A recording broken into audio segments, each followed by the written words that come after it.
Have you ever felt like you're on a financial treadmill? You're working hard, you're doing all the right things, but you're just not getting anywhere? Well, today we're going to break down a phenomenon that pretty much nails that feeling, the middle class trap.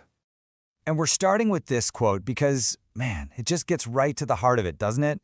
It's not about the number on your paycheck. It's about that feeling at the end of the month when you look at your bank account and just think, seriously, where did all of that go? And that feeling, that's what we're calling the illusion of normalcy. This is for anyone out there who feels like they're playing the game by all the rules, but somehow they're not quite winning. I'm sure this sounds familiar, right? You followed the script, you went to school, got the degree, you landed a good professional job. On paper, you should be set. You should be building wealth. But that feeling of actually moving forward, of making real progress, it just always feels like it's just around the corner. So, how does this trap actually work? How does it get its hooks in so deep? Well, to really get it, we've got to do what they always say. Just follow the money. Let's break down the numbers. All right, let's start with a really common scenario. Picture a professional, maybe earning around $70,000 a year. After taxes, healthcare, all that stuff, their take-home pay is going to be somewhere in the ballpark of $4,000 a month. A totally solid middle-class income. Now here's where that money goes. And just look at this breakdown for a second. There is nothing extravagant here. That rent, that's just what it costs to live in a decent place. The car isn't some fancy luxury import, and student loans, well, that's just a fact of life for millions of us. These are just the standard issue costs of living a modern professional life. And after all those perfectly normal, completely responsible payments are made, this is what you're often left with. A couple $100. Maybe. And that right there, that razor-thin margin, that is the engine of the trap. It keeps you one unexpected bill away from stress. And I really need to stress this point. This is not a personal failing. You're not being reckless with your money. In fact, you feel disciplined because you're paying all your bills on time. And that's exactly what makes the trap so clever, so insidious. It's built out of a whole bunch of decisions that all seem pretty smart at the time. So if the math is that tight, why do we keep ourselves in this position? Why do we do it? Well, turns out this isn't just a math problem. Oh no, it is very much a psychology problem. So let's look at the mindset that keeps that trap clamped shut. This right here, this is the trade-off we're all making, often without even realizing it. We're conditioned to turn any extra money into extra comfort. So when you get a raise, it doesn't go toward building a financial cushion, it goes towards a slightly nicer apartment, a car with heated seats, or maybe a better TV. We're optimizing for comfort, not resilience. And this slide just illustrates the hidden cost so perfectly. I mean, look at these two paths. Path A is the default script, right? The new car, $400 a month.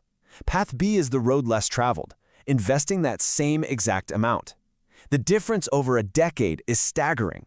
It's not just a few $1,000s. We're talking about a life-changing amount of money. It's literally the difference between being trapped and being free. So why? Why do we almost always choose Path A? Well, there are some pretty powerful psychological forces at work here. Our car, our apartment, they become part of who we are. Upgrading them feels like we're making progress in life. And if we don't, it can feel like we're falling behind our peers. And that last point is so subtle but so powerful. A $40,000 car doesn't feel like $40,000. It just feels like $400 a month. It completely masks the true weight of that decision. Okay, so that's the problem. And I get it, it sounds kind of heavy, but here's the good news. The solution isn't some complex spreadsheet or living on ramen noodles. It's actually all about a simple but really profound shift in your mindset. So first things first, we have to completely redefine the goal. Wealth isn't about the bigger house or the flashier car anymore. Real wealth, true wealth, is flexibility. It's keeping your fixed costs low so you can handle whatever life throws at you. It's owning your time and having the power to make choices because you want to, not because you have to. And here it is. This is the tool that gets you there. Before you make any major purchase, before you upgrade your lifestyle, you just ask yourself this one simple question. Does signing this lease, does buying this car, does taking on this new monthly payment increase my freedom and my options, or does it lock me in and reduce them? Okay, so once you start asking that powerful question, it naturally leads you to this last and I think most important section. You need a new way to keep score, a new way to measure if you're actually on the right path. And before we go on, let's just be really clear about something. This is not about making you feel guilty about the car you bought 5 years ago. Not at all. This is all about empowerment.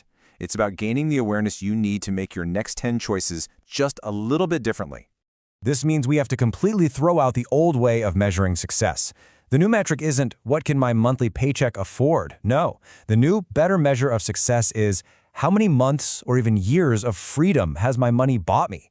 It's a huge shift from measuring what you can consume to measuring how much autonomy you have.